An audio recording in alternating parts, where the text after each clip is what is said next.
घंटालाल recording studio Guraru गया।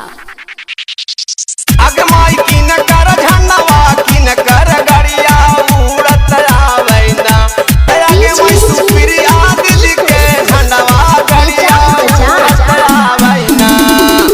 अरे झांसा में कोई के अबरी नहीं पड़ी है गे दीदी सुप्रिया दीदी के मुखिया बनैया गे दीदी धर्मेंद्र भैया के लाजिया बचैया गे दीदी धर्मेंद्र भैया के लाजिया बचैया गे दीदी।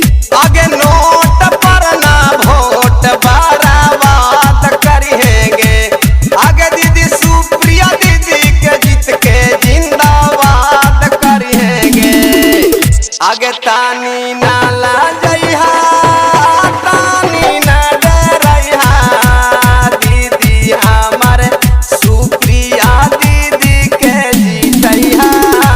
चाची हमारे सिमरापन चैतावा में सुनली बड़ी नममा चाची हमारे इनके के मुखिया बनैहा दीदी हमारे सुप्रिया दीदी के जीतैहा।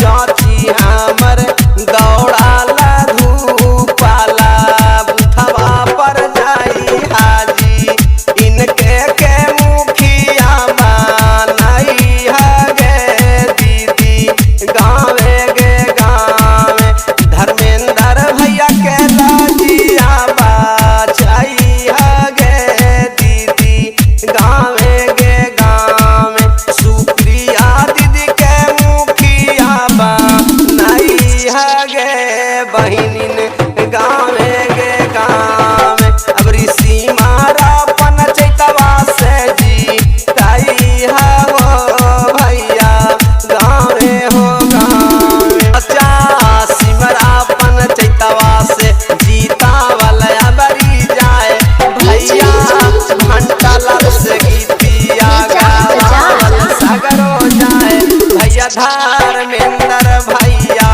के अब जीतावल अबरी जाए। घंटालाल रिकॉर्डिंग स्टूडियो गुरारू गया।